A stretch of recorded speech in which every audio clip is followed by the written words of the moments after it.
I've been drawing since I was, well, as long as I can remember. It's been, well, I think most kids do draw, don't they? But I always loved it, and I still remember some of the drawings that I did. One thing I remember very early on was I was in a class. We moved around a lot. I went to quite a lot of different schools, and there was one school I went to, and I did a drawing of a friend of mine that I thought was a friend of mine. I would have been about 8 or 9, something like that. And the teacher said, "Is that Peter?" And I said, "Yeah." And she seemed really impressed. And I hadn't thought that there was a problem, about whether or not you got a likeness or whatever. And she seemed quite. But I've remembered that because I thought, actually, I can make somebody like me or make somebody feel better by making a drawing. And yeah, the rest of my life, that's one of the motivations, is that people, they like what you do, they're pleased by what you do, they are, I can't say enlightened because that's making it too much, but making people notice something is a real bonus in this job, and for me it's what the job is about. Well, it's not a job; it's a pleasure. I never really distinguished between the two until I actually started studying drawing and painting, because a lot of the drawings I did were in paint. Drawing is one of those words. It covers a lot of things. It doesn't actually mean just one thing.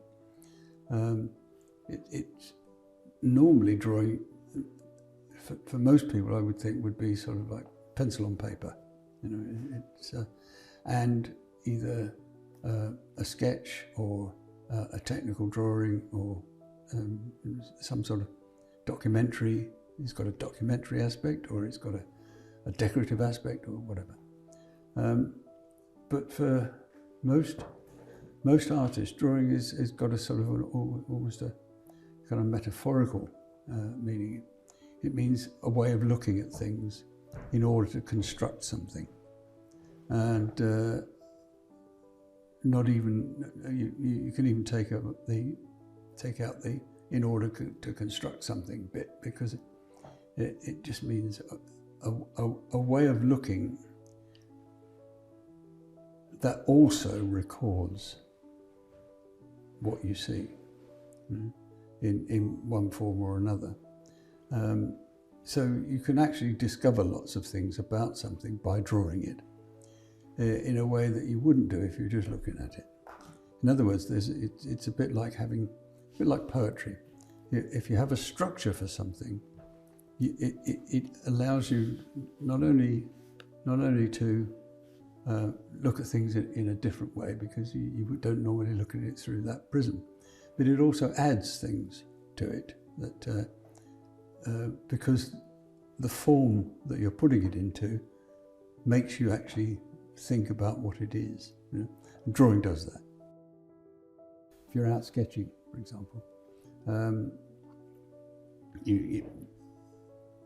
it's what you have with you, I it's suppose. Yes, it's Yeah. like if you're a photographer, the best camera is the one you've got with you. It's just, but yes, I mean, if you're drawing for form, for example, because you draw for different things. You draw for form, the roundness of things. You draw for character, like what actually something actually feels like and how something behaves. You draw for atmosphere, which includes space. How big something is, what sort of weather, what sort of ambience it's got, what sort of, and the atmosphere can be metaphorical or it can be actual. If you remember, there were a lot of paintings different periods, and it's quite, the painting thing is quite complicated. But the drawing thing has been a fairly consistent approach all the way through, all the way through my career. So doing a book of drawings where you could do a drawing done in the 80s, one done in the 60s, and one done in the 2020s, you put them together and you won't see an awful, you wouldn't necessarily see an awful lot of difference in terms of, you know, either subject or manner. I'm pleased you chose that one for the front cover because it actually fills the space, but it's not one I would have thought of. It's a classic three colour, is black, red and white on a grey. You can either have a cool or a warm grey, and it's about describing form really. That, in terms of the actual mark making, that's actually quite a big drawing. So the marks, as you can see, define them. I only met her once. She was introduced to me by somebody who worked at a restaurant that I used to have lunch at, and she'd heard about me. And she wanted. A lot of people ask if they can model, and they have their own reasons. They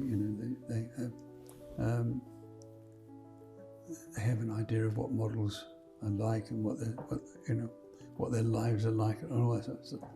And so people say, "Will you draw me?" and so on. I usually say yes, especially if it's going to be free. Yes.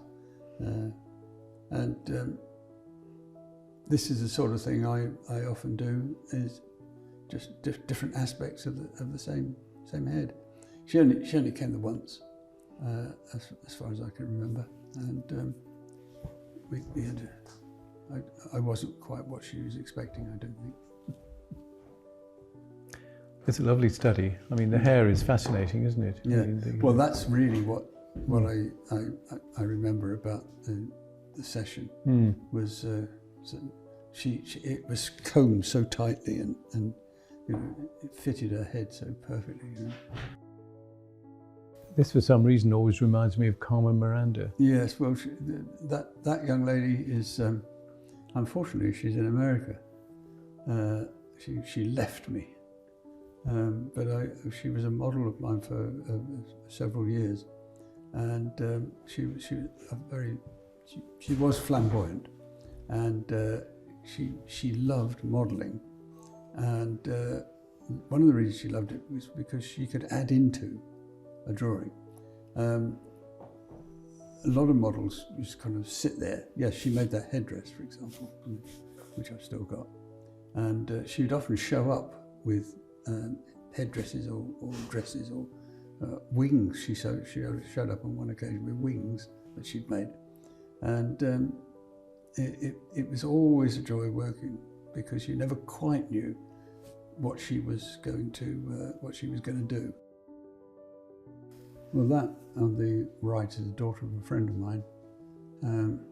On the left is a model. I spent quite a lot of time drawing. Most of the time, I justified to myself that it's practice. That you don't have to depend on things like tracing off things and using photographs. You can be much more direct about things. And of course, the great thing about drawing directly from life is that you come up with images which you don't quite expect, particularly if you make a mistake about something. For example, you look at something and you find that it's actually much too thin, but it really makes a difference to the character, that you can use.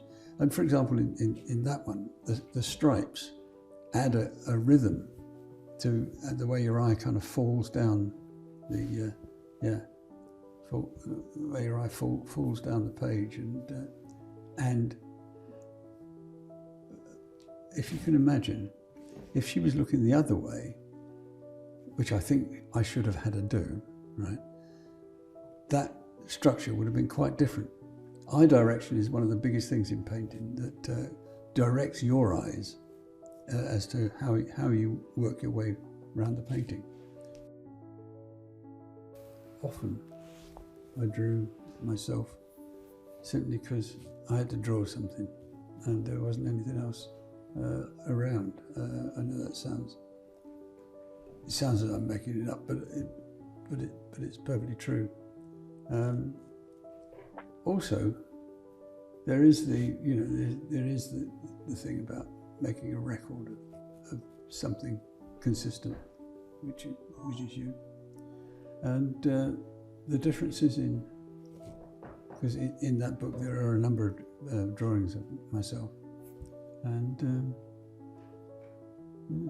I have made a couple of paintings of self-portraits, but 2 or 3 I think. Francois Truffaut's got one of them. Yeah. Amazing. Is that a personal connection? No, he brought it. I did meet him once, but he sent me a lovely little picture, because he used a couple of my paintings in his films. There's one called The Woman in the Window, with the gloriously named Fanny Ardon, and she's by the window. It's one of my little paintings on the wall there. And he sent me that with avec admiration. Superb. Yeah.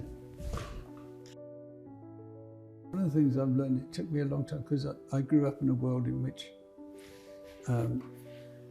it wasn't true. Men and women were different. Men had characteristics, women had characteristics, and so on. Now I know it's not at all as simple as that.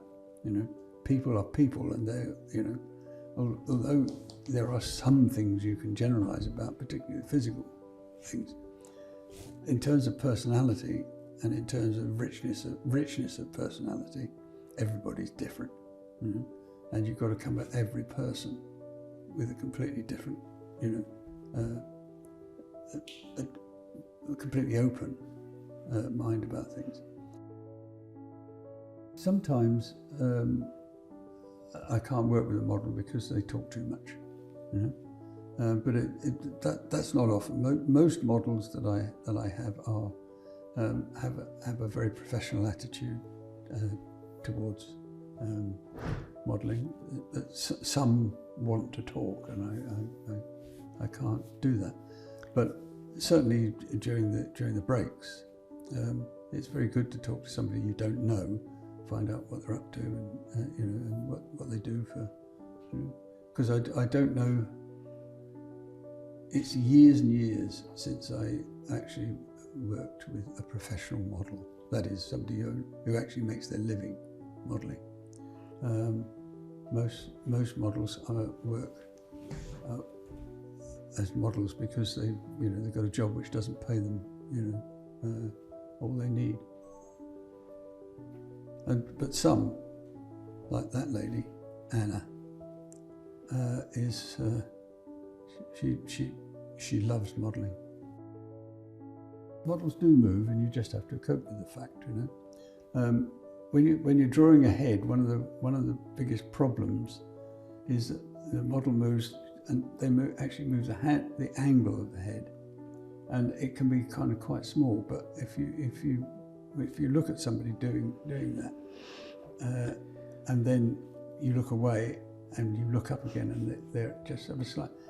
It's an enormous difference in the feel. Because, for example, if somebody's looking directly facing you, right, they're actually engaging with you, right?